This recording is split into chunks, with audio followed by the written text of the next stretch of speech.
Hello student, मैं Anshu ma'am from AIIMS classes. आज इस पॉडकास्ट में डिस्कस करेंगे टाइम मैनेजमेंट के बारे में। अक्सर बच्चे लोगों का कंप्लेन होता है कि मैम मेरे पास टाइम नहीं है, तो इसका सॉल्यूशन हमारी बीनू मैम बताएंगी कि कैसे एग्जाम में टाइम मैनेजमेंट का स्ट्रेटजी करें ताकि अच्छे से सारे क्वेश्चन को डील कर सकें। हेलो चिल्ड्रन, अंशु मैम आप बिल्कुल सही बोल रहे हैं।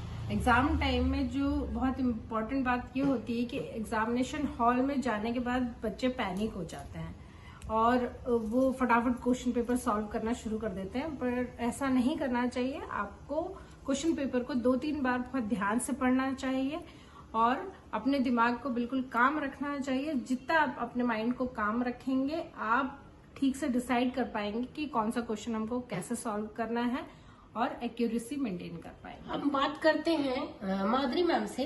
मैम, आप बच्चों को कोई स्मार्ट टेक्निक बताएं ताकि easy question start, easy tough जितने भी लेवल है वो उस क्वेश्चन को प्रॉपर कर सकें। Hello children. Time management during examination is very important. You have got 3 hours during the exam, and that nowadays you get extra time for reading also. Reading the question paper, where you are not supposed to write anything anywhere. Okay? तो जब आपको question paper जैसे ही मिलता है, उसको लेकर आप फटाफट रीड करना शुरू करो, क्योंकि 15 मिनट का टाइम है आपके पास रीडिंग टाइम। ठीक है? Specially for board classes, and that reading time should be utilised in a proper manner. जब आप क्वेश्चंस पढ़ते हो तभी आपके दिमाग में ये चीजें आ जानी चाहिए, कौन से क्वेश्चन का आंसर किस तरह से देना है। और हर क्वेश्चन पेपर को 3 पार्ट में डिवाइड करो। Okay? Easy, medium and tough. सिर्फ एग्जाम में नॉलेज काफी नहीं होता है। ऐसा नहीं होता है कि आपके पास नॉलेज है तो आप बहुत अच्छे मार्क्स ले पाओगे।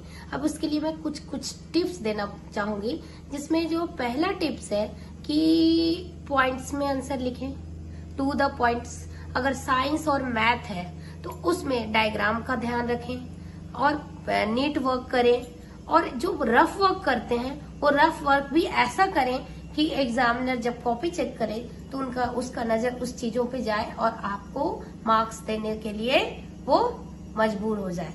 तो आगे मैं बीनू मैम से बात करूंगी कि एक क्वेश्चन में क्या अलग क्या बढ़िया तरीका हो सकता है। बिल्कुल सही है अंशु मैम, आपने जो पॉइंट्स बताए कि जो इम्पोर्टेंट है पॉइंट्स रखते हैं उनको अंडरलाइन करना चाहिए, हेडिंग्स को अंडरलाइन करना चाहिए। इसके साथ ही मैं ये कहना चाहूंगी कि आप हमेशा लास्ट के 10 मिनट्स जो हैं पेपर के, वो उसको रीडिंग करने के लिए और मिस्टेक्स करेक्शन के लिए रखना चाहिए। तो सिर्फ पेपर सॉल्व कर लेना ही काफी नहीं होता, आपको उसकी एक्यूरेसी मेंटेन रखना बहुत इम्पोर्टेंट है। मैम, आप माधुरी मैम, आप बच्चों को बताएं कि कभी कभी ऐसा होता है टफ क्वेश्चन को लेकर के वो लोग इतने पैनिक हो जाते हैं कि उसमें सारा टाइम वेस्ट कर देते हैं और अच्छे क्वेश्चन उनको छूट जाते हैं। तो आप उनके लिए क्या करना चाहेंगे? थैंक यू मैम, बहुत अच्छा क्वेश्चन पूछा आपने। और जैसा कि हम लोग फोकस कर रहे हैं टाइम मैनेजमेंट के ऊपर ड्यूरिंग द एग्जामिनेशन टाइम, तो जब आप एग्जामिनेशन हॉल में बैठे हो तो आपके सामने जो क्वेश्चन पेपर है, according to that question paper and every question has got its own answers. So आपको वही आंसर लिखना है जो पूछा गया है, उस पर ध्यान देना है, फोकस होते हुए लिखना है। जब आप प्रॉपरली चॉक आउट करके लिखोगे तो लास्ट 10 मिनट्स एक्चुअली उसके पहले आपका एग्जाम खत्म हो जाना चाहिए, सारा पूरा पेपर सॉल्व हो जाना चाहिए। बट लास्ट 10 मिनट में यू हैव टू रिवाइज, कहाँ हमने कौन सा क्वेश्चन छोड़ा हुआ है उसको दोबारा से उसका आंसर लिखना है, कौन से स्पेस छोड़ा हुआ है फिल इन द ब्लैंक्स वगैरह के लिए उसमें आंसर लिखना है। ट्रू एंड फॉल्स कई बार हम छोड़ के रखते हैं कि बाद में करेंगे, उसमें फटाफट आंसर लिखना है।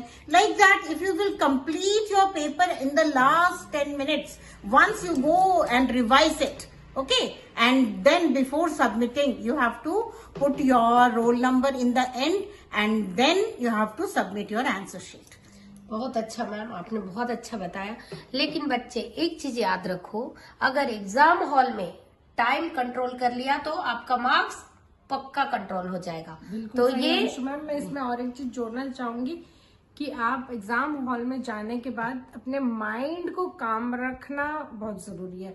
अगर आप पैनिक हो गए तो हो सकता है कि आप सही डिसीजन ना ले पाए, और वही क्वेश्चन का सीक्वेंस कि किस तरीके से उसको सॉल्व करना है वो जरूर याद रखिएगा।